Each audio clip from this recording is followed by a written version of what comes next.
Hey, I am going to be reading Night of the Spadefoot Toads by Bill Harley. If you were at the live lesson on Tuesday, you do not have to re-listen to this because I'll be reading the chapter that we already read. If you were not at the live meeting, you should listen to this so you can answer the questions best you can. All right, this is Night of the Spadefoot Toads by Bill Harley. We're going to be reading chapter 1 today.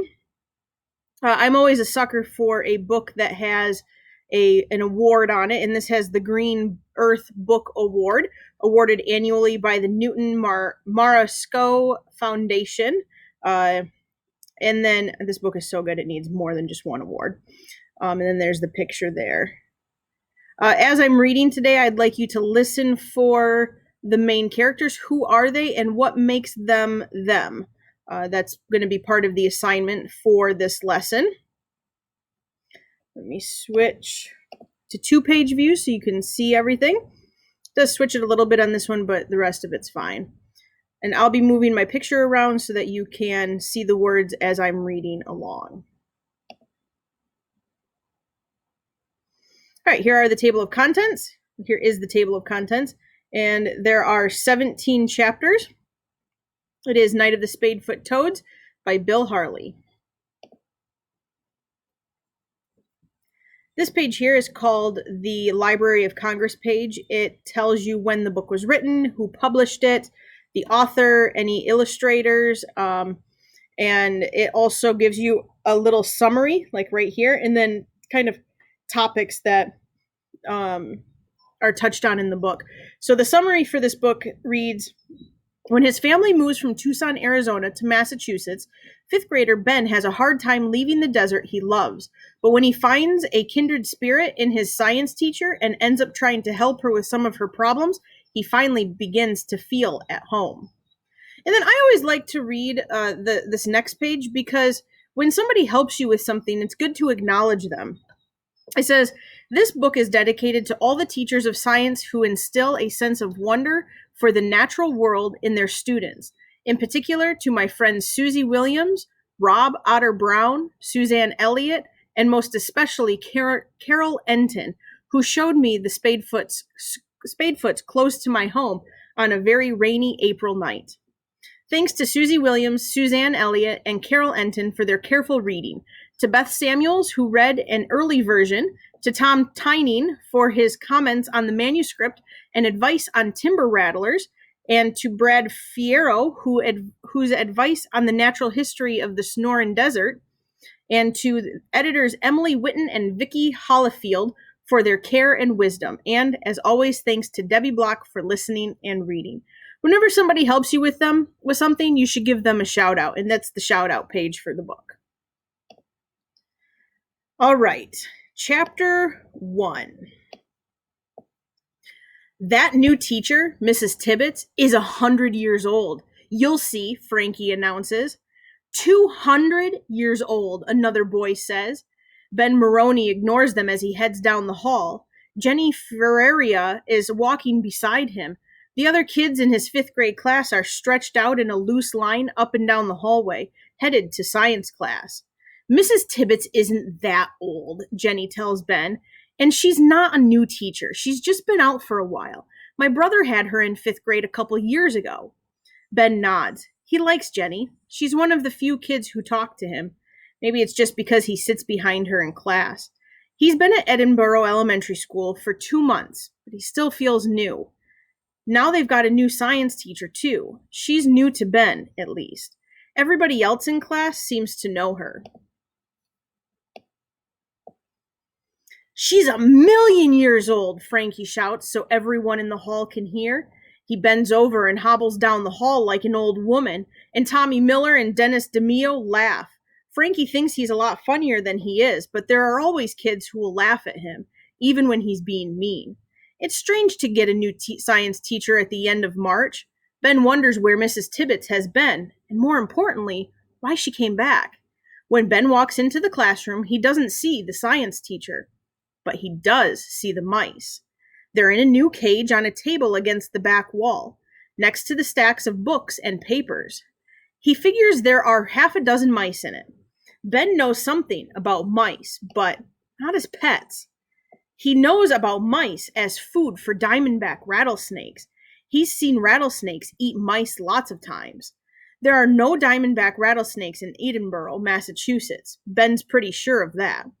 The rattlesnakes he used to watch were at the Desert Museum in Tucson, Arizona, where he lived until February, along with whip snakes and sidewinders. By the way, whip snakes are a type of snake that kind of have a whip as a tail, and they use it to scare their predators. It kind of, like a whip, like whip like that, kind of like an old Western whip.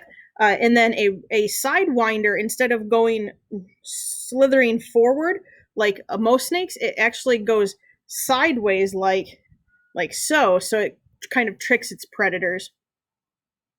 And horned toads and chuckawalla lizards.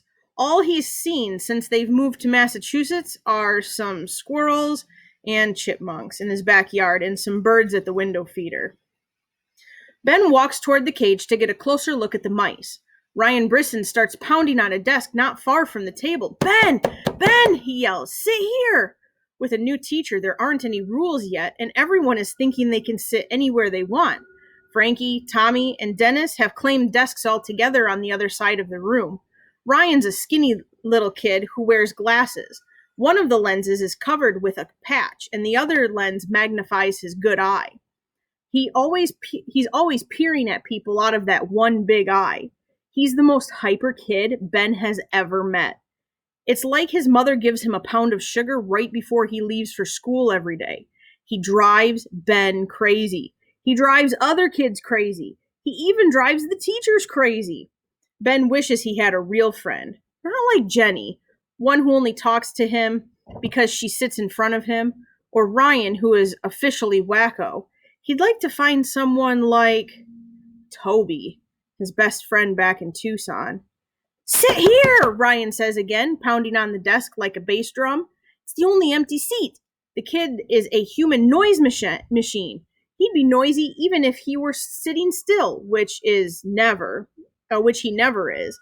Ben glances around the classroom. The new teacher, Mrs. Tibbetts, hasn't arrived yet. Teachers are usually pretty good about not leaving a classroom unattended, but sometimes it happens. He looks at the mice again and then thinks about Mr. Tompkins, the director of the children's program at the Desert Museum.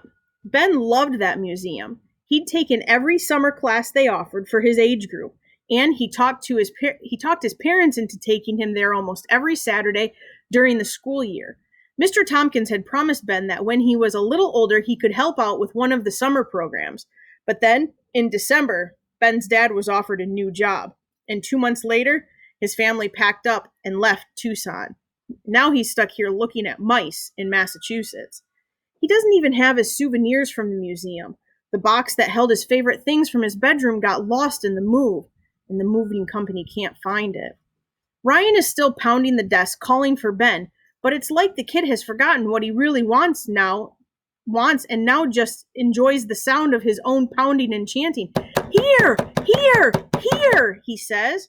Ryan Brisson, Frankie Murley shouts out in a creaky old voice. Ryan Brisson, could you kindly shut your trap for once in your life? He's still imitating an old woman. Dennis and Tommy and a couple of other boys who always laugh at Frankie's jokes let out loud goughs. Mrs. Tibbetts still hasn't arrived, and the kids are all standing up, talking and making noise. The longer there's not a teacher in the room, the wilder it gets. Even the mice in the cage are agitated. Now, running around like the students in the room, Ben knows how to handle mice. He undoes the latch, reaches in, and scoops one up in his hand, then latches the door shut. He lets the mouse run from one hand to another, putting each hand in front of the one that's holding it. Hey, wow, what are you doing? Ryan jumps out of his seat and skips over to where Ben is holding the mouse. Are you supposed to do that? No way, another kid says. Old Mrs. Tibbetts will kill you. They're probably for a science experiment or something. Other kids gather around. Ben is holding the mouse close to his face, looking at its twitching nose and bright eyes. He thinks about how the workers at the museum fed the mice to snakes. At first, he was upset, but Mr. Tompkins had explained that it was all part of the cycle of life. It's sad, he said, but all species depend on other forms of life to live. That's why there are so many mice, to make sure the species survive. Of course, we're at the top of the food chain. There are a lot of us, but that's because there's no one to eat us. You should put it back, Jenny says to Ben, before Mrs. Tibbets gets here. She's twisting her fingers in her hair like she's the one who's going to get in trouble. It's okay, Ben says. I just want to see it for a minute. Ryan reaches for the mouse, trying to get it out of Ben's hand. Let me hold him, he says. I'll be careful. No, Ryan, Ben says, twisting around to shield the mouse. Ryan manages to grab Ben's wrist with one hand. Wait, Ben yells, but Ryan clamps down on the little animal with his other hand. Afraid the mouse will be crushed, Ben lets go. Ryan lifts it up in the air like it's a trophy or something. I've got it, he shrieks. It's squirmy! Well, duh, Frankie sneers. Well, duh, three other boys echo. Ryan tries to hold on to the mouse, but it crawls out of his hands and runs down his arms. Ah! He yells as the whole class starts screaming. The mouse leaps off of Ryan's arm, lands on the floor, and skitters under the desks looking for a safe place to hide. But there's no safe place, not with a bunch of fifth graders after it. Get it, Frankie shouts in his old woman's voice. Killer Mouse is on the loose. 3 or 4 kids squeal and run to the opposite side of the room like it really is a killer mouse and might hurt them.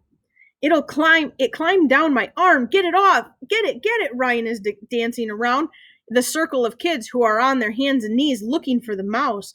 3 or 4 of them corner it in the front of the room. I'll get it, Ben says, pushing his way through the crowd. He's about to scoop it up when another voice yells out and everybody freezes where they are. What's going on in here? Ben turns to see a woman standing in the door of the classroom. There's a moment when nobody says anything, and then everybody runs to their seats, trying not to laugh, even though they know they're in trouble. It's funny and scary at the same time. Now is Ben's chance to catch the mouse, so he kneels down and scoops it up, then turns to face the teacher. Mrs. Tibbets is an older woman, but nowhere near 100 years old. She stands straight and tall, not bent over at all. Ben is never good at guessing how old grown-ups are, but he figures she's about as old as his grandmother Maroney. Her long graying hair is pulled back behind her ears in a braid that reaches partway down her back. She's wearing a bulky wool sweater and a long skirt. But the most interesting thing about her is her feet. She's wearing a pair of old leather hiking boots. Ben has never seen a teacher in hiking boots. Before anybody can say anything, Frankie stands and points at Ben. He let the mouse out! Frankie sounds happy. A lot of people like to see other people get in trouble, but Frankie loves it. He let the mouse out. I told him not to. Mrs. Tibbets looks at Ben with her eyes squinted a little. Ben holds the mouse up in his hands. He can feel his own heart beating. It's okay. I caught it, he says. Put it back in the cage, please, she says. Everyone in their seats. The entire classroom watches Ben walk across the room. He opens the cage door and slips the mouse back in. The rescued animal scurries around the cage, jumps over a couple of other mice until it reaches a corner and huddles there like nothing unusual has happened. Mrs. Tibbets tells Ben to find a seat and walks over to the small teacher's desk in front of her class. Here, Ben, Ryan shouts, pounding on the desk next to her. Sit here, or next to his. There's nowhere else to sit, so Ben slides into the vacant desk. Ryan gives him a lopsided smile. Ben looks away. He feels like he's balancing on a tightrope, trying to be nice to Ryan, but not too nice. Ben doesn't want to be mean, but the kid is too hyper to be a good friend. And Ben knows that being nice to Frankie's favorite victim will make him a target too. It's enough to make his head hurt. Mrs. Tibbets writes her name on the board and stands at the front of the class for a moment, waiting. It gets very quiet. Even Ryan seems to be holding still, which is a minor miracle. My name is Mrs. Tibbets, and I'll be teaching you science for the rest of the year. Most of you probably know I've been a teacher here at Edinburgh for many years. I took a little time off, and now I'm back. The teacher walks back to the front of her desk, taking her time. Ben sneaks another glance at her hiking boots. I expect you to sit in your seats the moment you come into class, whether I'm here or not. She pauses and looks around. And please do not touch anything in the room unless you ask my permission, especially animal cages.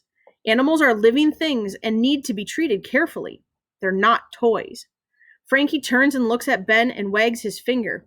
Mrs. Tibbets walks over and puts a hand on his shoulder. Oh! Frankie squawks like he's being strangled.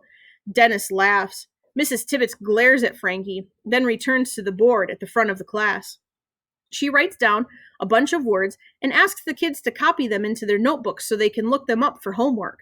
When Ben wonders why she just doesn't hand out a sheet with the words on them. While the kids are writing down the words, Mrs. Tibbets patrols the aisles. When Mrs. Tibbets passes by Ben's desk, he notices that her hiking boots are a little muddy. He wonders if she walked to school or something, and he looks back at the mice again. Mrs. Tibbets walks down the row of desks, then turns up the next aisle. When she gets to Ben's desk again, she leans over his paper. I finished, Ben says. She reached out with her wrinkled hand and jabs a short, cracked fingernail at a word on his paper.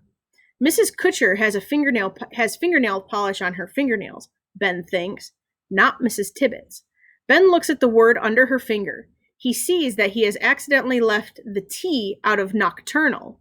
He already knows what the word means, something that comes out at night.